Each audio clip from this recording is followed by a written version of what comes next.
Boa noite! Obrigado a você por estar me acompanhando aqui no canal do YouTube. História de Santa Cruz, do professor Sivaldo. Escola Nacional de Aviação de Santa Cruz. Este é o título da nossa apresentação desta noite, desta segunda-feira, início da semana, dia 4 de maio, dia 5 de maio de 2025. Escola Nacional de Aviação de Santa Cruz. Além do já conhecido brasão heráldico do nosso bairro Imperial, de autoria do cartógrafo e heraldista Alberto Lima, tem aqui duas fotos, Nicolas Santo e Ricardo Kirk. Nicolas Santo, da esquerda, e Ricardo Kirk. Ricardo Kirk, inclusive, tem uma rua em Santa Cruz que presta homenagem a ele. Essa rua fica ali entre a Senador Camará e a Praça do Quartel. Uma ruazinha, quase uma travessa. Passa pela Medeiros de Albuquerque, vai sair lá na Senador Camará. É uma ruazinha que na monarquia era onde ficavam as senzalas. Então depois abriram essa rua. O Ricardo Kirk presta homenagem a esse que foi capitão aviador. Foi o primeiro piloto do Exército. O Exército, naquela época não existia ainda a Força Aérea Brasileira, e o Exército já estava ensaiando um tipo de aviação, de formação de pilotos, né? Mas mais tarde é que vai ser criada a Força Aérea Brasileira.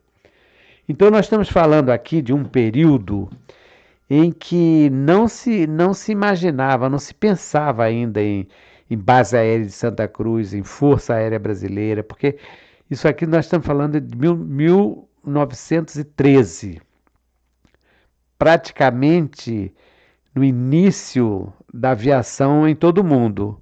O Santos Dumont tinha criado o avião em 1906, no início do século, finalzinho do século já tem os primeiros voos, mas 1913 ainda era uma coisa muito incipiente, muito insignificante. Não existia aeronáutica e também não existia ainda, mesmo dentro das Forças Armadas, no caso, o Exército e a Marinha, estavam começando. Então, começavam a pensar, talvez, em se criar alguma coisa. E já nesse período, nós vamos ter em Santa Cruz a Escola Nacional de Aviação de Santa Cruz.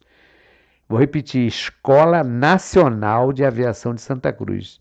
Nome pomposo para uma instituição isenta de vaidade. Realmente é um nome pomposo, né? Nacional de Aviação, um bairro, mas não chegava a ser uma escola, vamos imaginar hoje, numa escola com centenas de alunos, professores, equipamentos. Era uma coisa bem simples, bem rudimentar, bem mambeme mesmo. E essa escola foi instalada no campo de Jacareí. Esse campo de Jacareí ficava ali mais ou menos nas proximidades da atual Térnio, por ali, no finalzinho da João 23, entre a João 23 e a estrada de São Fernando, por ali. Então, esse campo de Jacareí. Foi ali que o Nicola Santo, esse engenheiro italiano, deu início, construiu um hangar, né? Um pequeno hangar, que não é um hangar enorme com esse hangar do Zeppelin, um hangar pequeno, um galpão, né, para abrigar os seus dirigíveis. Aliás, as aeronaves foram construídas, algumas aeronaves foram construídas na própria escola.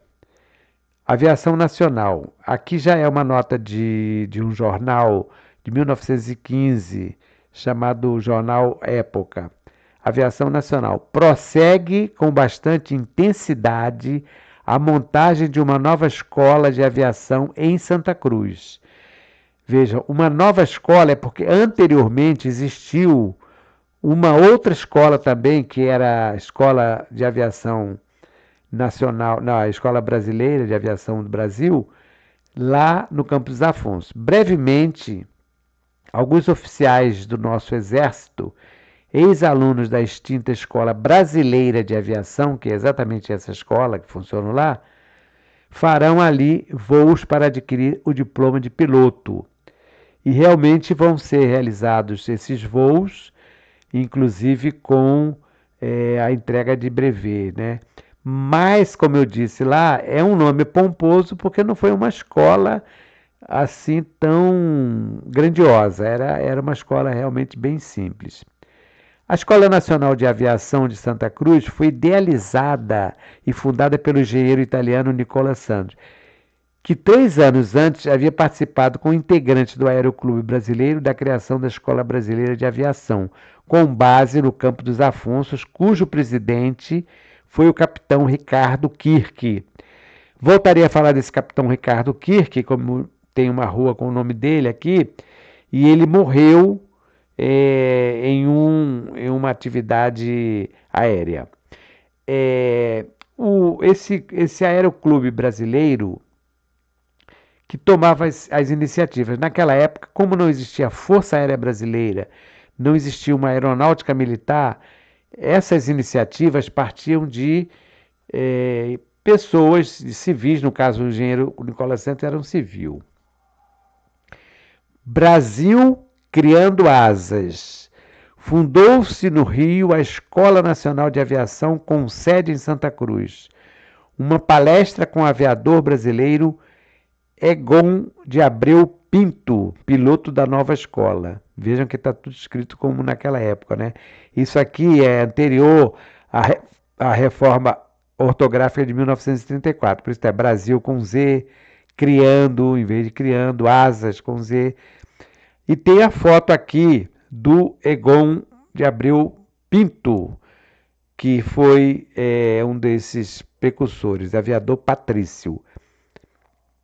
Agora é o engenheiro Nicola Santo que funda, sob seu patrocínio, a Escola Nacional de Aviação, porque anteriormente essa escola chamava-se Escola Brasileira, né? E ficava lá no Campos Afonso. Diversos oficiais do Exército e alguns civis desejosos por se inscreverem na nova escola foram ontem visitá-la, isso aqui em Santa Cruz. Os visitantes tiveram ensejo de ver 2 dos aparelhos que já se acham prontos. Como eu disse, os aparelhos, as aeronaves eram construídas no próprio hangar, no próprio galpão. Compareceu o piloto Egon de Abreu Pinto, recentemente chegado da Europa, onde obteve com êxito o seu brevet sobre o Neupon Gabardini, de 80 HP. Esse ilustre patrício foi convidado pelo senhor Nicola Santo a servir de piloto instrutor da referida escola. Então, ele, mais o Nicola Santo, depois o Ricardo Kirk, foram instrutores dessa escola nacional que funcionava aqui em Santa Cruz. Escola Nacional de Aviação. Diversos oficiais do Exército e alguns civis que pretendem se inscrever na Escola de Aviação do Campo de Santa Cruz estiveram em visita àquele campo em companhia de seu diretor, engenheiro Nicola Santo, e do tenente Irondelli, regressando pelo trem das 9h30 da manhã. Tudo dependia do trem. Os visitantes tiveram ensejo de ver 2 dos aparelhos que já se acham prontos. Também ali esteve o piloto Egon de Abreu Pinto, recentemente chegado da Europa, onde obteve com êxito o brevet sobre o Neupon Gabardini de 80 HP. O piloto Egon foi convidado pelo Dr. Santo para fazer parte do corpo de pilotos e instrutores. Brevemente serão construídos, sob a direção daquele engenheiro, mais 2 aparelhos, quer dizer, já tinha sido construído 2, né? Sendo um biplano double command para serviço da escola e outro de 100 HP, tipo Newport Gabardini, hélice integral, para uso do piloto Egon, que ia ser o instrutor. Aos visitantes foi servido depois um lauto almoço, na residência dos aviadores, ao terminar o qual os visitantes se retiraram, mostrando-se satisfeitíssimos com o que viram. Essa construção dessas aeronaves, desses aviões, era uma coisa bem simples. Claro que tinha a parte mecânica, os motores e tal, mas a parte mesmo da estrutura era feita com madeira e com tecidos. Então era bem simples, com algumas peças de ferro ou de alumínio. Então aqui nós temos o monoplano, que era exatamente o que o Nicola Santos construía. Voo de primeiro aeroplano de construção nacional. Voou anteontem sobre o campo do Aeroclube do Rio de Janeiro o primeiro aeroporto construído ao Brasil, aeroplano construído no Brasil. Esse aparelho, que saiu há pouco das oficinas do conhecido aviador engenheiro Nicola Santos para a Vila Marechal Hermes, é um monoplano tipo militar de força de 50 HP. Veja que a coisa é bem simples, né? Pode comportar uma metralhadora e uma bomba de 50 quilos. Foi uma experiência que teve o melhor êxito. O Nicola Santos, ele tinha a pretensão de fornecer essas aeronaves para o Exército. O aviador Gino Salfelice elevou-se aos ares por 10 vezes, efetuando arriscadas e surpreendentes evoluções e belíssima aterrissagem. Assistiram a esses ensaios várias pessoas que se dedicam à aviação e muitos militares que levaram mais grata impressão dessa prova. Os aviadores Nicola Santos e Santelice, que se têm votado com grande ardor ao problema da aviação nacional, receberam muitos cumprimentos pelo auspicioso resultado e seu esforço e trabalho. Então, essas experiências aconteceram aqui no campo de São José, no campo de São José não, campo de Jacareí, que fica um pouco mais acima do São José. O São José é onde tem a base aérea, o Jacareí já fica mais onde atualmente tem a Térnio, ali naquela área da João 23, finalzinho da João 23. Aqui tem a foto, preparação para o voo experimental do avião Aribu na base aérea de Itaguaí, Rio de Janeiro, 1917. À esquerda, segurando a hélice, o construtor da aeronave Marcos Vilela Júnior. Na cabine à direita, o piloto de provas, tenente Raul Vieira de Melo. Foto, Gerson Pinto da Silva, solto, arquivo pessoal de Denizar Vilela. Inauguração da Escola de Aviação do Aeroclube. Então, o Aeroclube, que era a entidade que congregava todos esses aeronautas, esses pilotos, esses apaixonados pela aeronáutica, criou essa escola no Campo dos Afonsos, anterior à Escola de Santa Cruz. O Nicola Santos também participou. A inauguração foi feita na presença do representante do presidente da República, Coronel Tasso Fragoso, chefe do Estado-Maior da Presidência, do senhor Souza Dantas, subsecretário das Relações Exteriores, do chefe da Polícia, representante do Ministério do Estado, diretoria do Aeroclube e muitas famílias e convidados. Observe pelas fotos aqui, lá no Campo dos Afonsos, que tinha realmente bastante gente. Os aviões, essas pequenas aeronaves, eram construídas na própria escola. Aqui vocês observem a montagem, a estrutura. Isso aqui tudo, quase tudo era de madeira. Algumas peças de alumínio ou de metal, mas até a hélice, todo o material era de madeira. Então, é um tipo de construção bem rudimentar, bem simples. Aqui tem também alguns modelos mostrando, né? Os primeiros aviões utilizados pelos pilotos alunos da Escola Nacional de Aviação de Santa Cruz foram construídos na própria escola sob a coordenação do engenheiro italiano Nicola Santos. Nicola Santos era um engenheiro muito inventivo, um tipo de inventor que prenunciava alguns tipos de equipamentos, aparelhos, bem anteriores ao que depois vão surgir. Depois eu falarei um pouco sobre isso aí. O novo aeroplano do engenheiro Nicola Santos. O engenheiro Nicola Santos esteve no Ministério da Guerra, naquela época não tinha o Ministério do Exército, era da Guerra, né?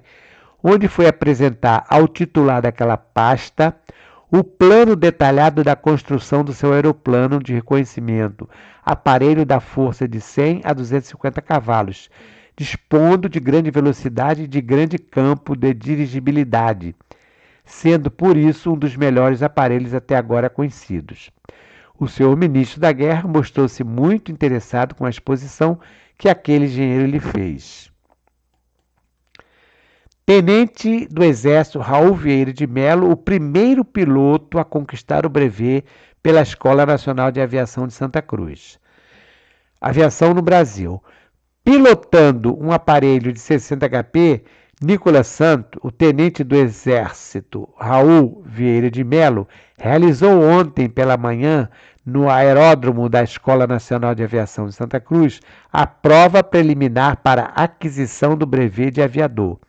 O intrépido piloto brasileiro, que conjuntamente com seu colega Carnot, pretende convidar o senhor ministro da Guerra para assistir à prova definitiva, que se realizará brevemente, fez 3 magníficos voos com os melhores resultados.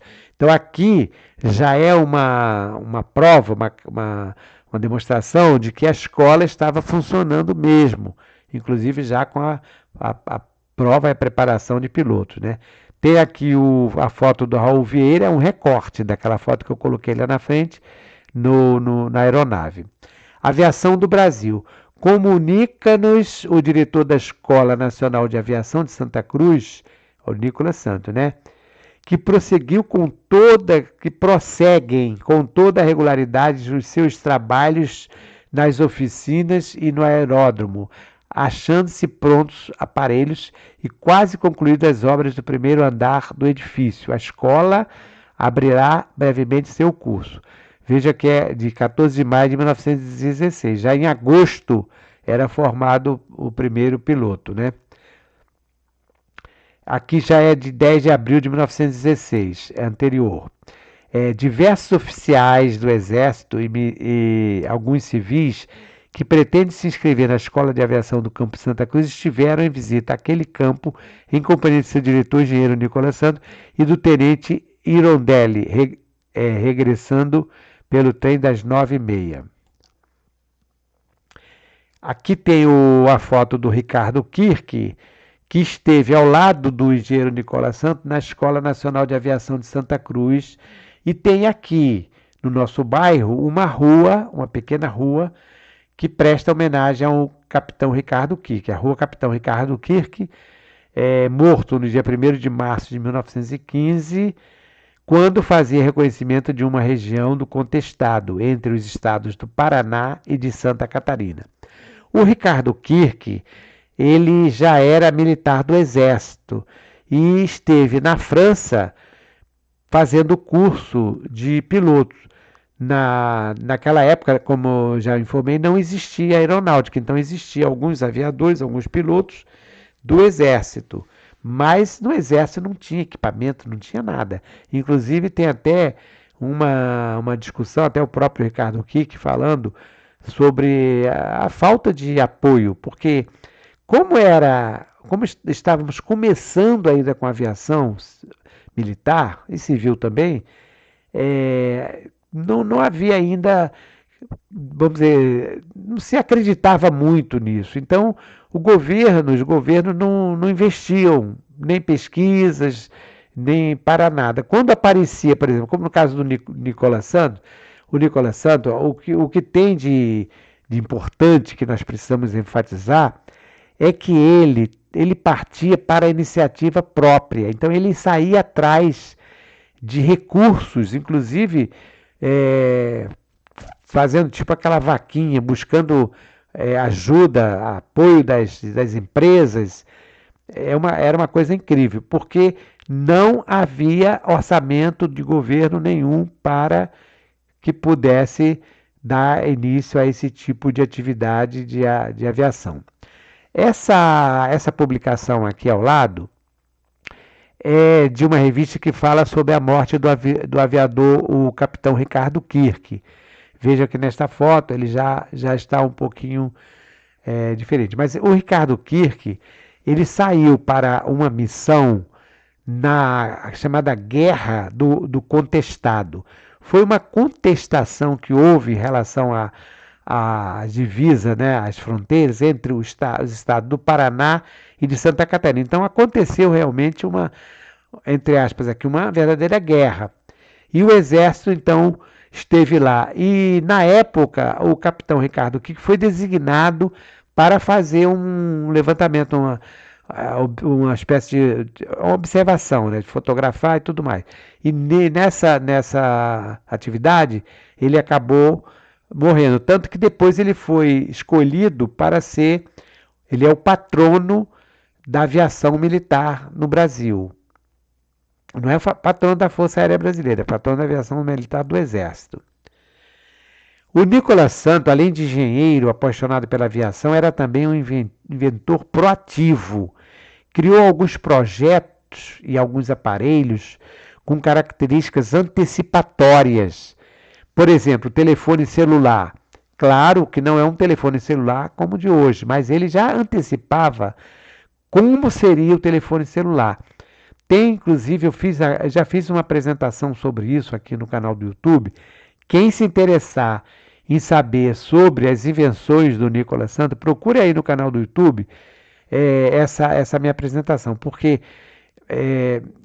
já naquela época, já nas primeiras décadas do século XX, ele andava com um aparelho semelhante a um rádio transistor, mas que servia para se comunicar. E já era vamos dizer assim, o princípio do telefone celular. Outra coisa importante que hoje se começa a valorizar, um aparelho para utilização das ondas do mar como força motriz. Vejam que coisa avançada. Hoje tem algumas áreas, alguns estados no Brasil, ainda não é muito explorado, mas que existe já no Nordeste. Não tenho muita certeza, mas eu acho que é no Ceará, não sei se é em Fortaleza, mas tem já uma usina que faz a utilização das ondas do mar. Porque, como vocês sabem, em determinadas regiões, as ondas do mar batem com muita força. E o Nicolas Santos, aproveitando essa ideia, ele fez um equipamento, é um equipamento que tem uma série de peças, né, que faz com que aquela força da onda ela seja aproveitada e se transforme numa força motriz, numa força de energia elétrica. Projeto de construções de grandes aeronaves. Hoje é muito fácil, nós entramos numa aeronave, 100, 200 pessoas, 500, né? Até tem aviões até de 500 lugares. Mas naquela época, imaginem vocês, um pequeno avião, quando chegava numa cidade, eu estava pesquisando aqui, estava vendo a primeira vez que o avião chegou na cidade de Campos, as pessoas ficaram maravilhadas. Imaginem vocês, no início do século, passando uma aeronave. Não é? O que aquilo não causava surpresa? E claro que nós estamos falando de pequenas aeronaves, pequenos bimotores. Agora, e uma grande aeronave? Então, o Nicolas Santos já fez, naquela época, já fazia projetos para a construção de grandes aeronaves. Fez esse projeto e se apresentou. Entre tantos outros. Não falei aqui porque o objetivo é falar da Escola de Aviação, mas quem quiser pode procurar no canal do YouTube que vai encontrar.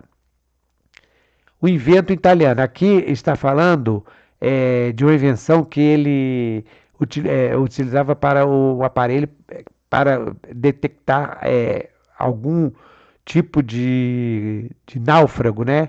Então já era um mecanismo especial que possuía o aparelho. E aqui na aviação de Santa Cruz, que se acha pronto o primeiro aparelho de 60 HP construído sob a direção técnica do engenheiro Nicolas Santos, auxiliado pelo mecânico Albino Brettat, tendo sido iniciados os trabalhos para o preparo do segundo aparelho de 50 HP. Brevemente, os oficiais do Exército e da Marinha, que ali vão concluir os seus estudos práticos de aviação, convidarão o senhor general Caetano de Faria, ministro da Guerra, e toda a imprensa para assistirem a diversas evoluções. Esses aparelhos que serão executados de acordo com o regulamento do Aeroclube de França. Existe um regulamento, foi preparado um regulamento pelo Ministério da Guerra, já para um congresso de aviação que aconteceu lá em Paris, definindo como é que deveriam ser essas escolas, como deveriam ser as provas. Então a coisa foi evoluindo e o Exército e a Marinha foram tomando conta, foram se responsabilizando por isso, porque vejam que não se trata de uma coisa tão simples. E uma iniciativa dessa, começando por um engenheiro que nem era brasileiro, isso vai criar também aquela polêmica relacionada, inclusive, com a questão de segurança, porque afinal de contas vão falar assim, mas é um engenheiro italiano e tal. Então tem toda essa questão aí. Então, quando vai chegando já na década de 20, principalmente década de 20, finalzinho, década de 30, então a Marinha e o Exército já estão tomando a frente, já vão criar realmente as suas escolas, as suas preparações com os seus próprios oficiais e vai se transformar em uma escola preparatória realmente para os pilotos.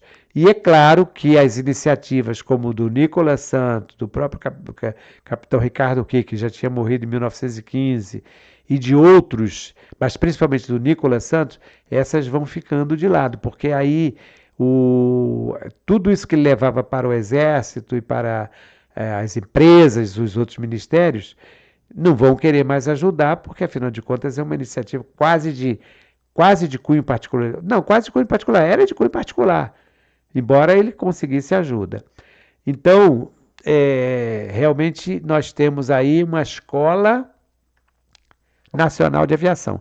Tem essa foto que foi publicada no jornal do NOP, de 1992, Nicolas Santo, aqui na parte do meio, bem no centro, tem o Santos Dumont.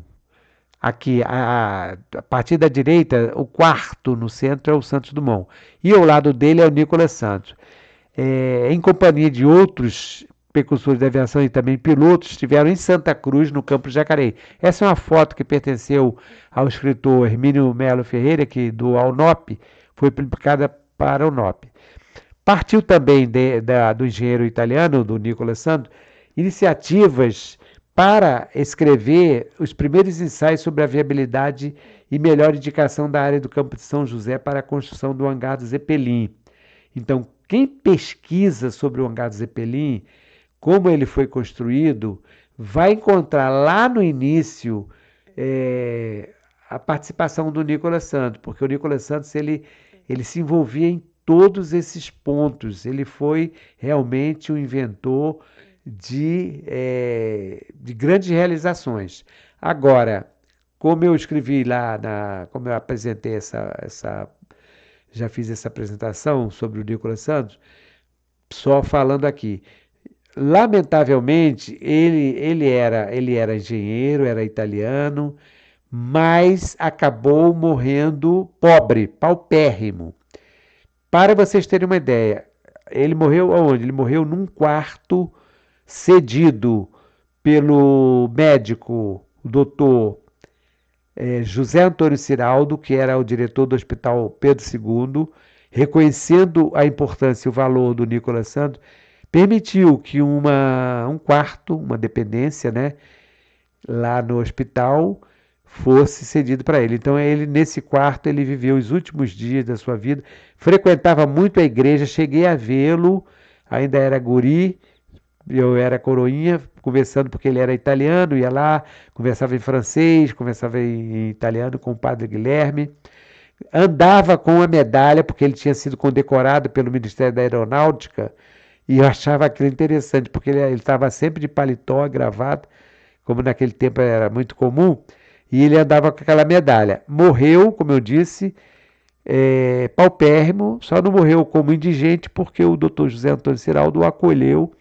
E lá nesse quarto, quem for nessa postagem vai ver, tem uma série de fotografias, inclusive uma reportagem que saiu falando sobre todo o trabalho dele, que saiu pela revista O Cruzeiro, década de 60, mostrando os projetos. Olha, porque são muitos projetos. não daria para falar aqui, nem seria o momento, porque o nosso objetivo hoje é falar sobre a Escola Nacional de Aviação de Santa Cruz. Foi exatamente a nossa proposta, não era falar sobre o Nicola Santos. Mas, como é uma figura que realmente merece nossa lembrança, nossa homenagem, eu estou citando aqui e sugerindo. Quem ainda não viu, passa lá, vai gostar. Então, Nicolas Santo, Ricardo Kirk, Escola Nacional de Aviação de Santa Cruz, canal do YouTube História de Santa Cruz, professor Simvaldo Nascimento Souza, dia 5 de maio de 2025. Coloquei aqui o brevet do aviador. Um abraço a todos, um bom início de semana e até uma próxima oportunidade.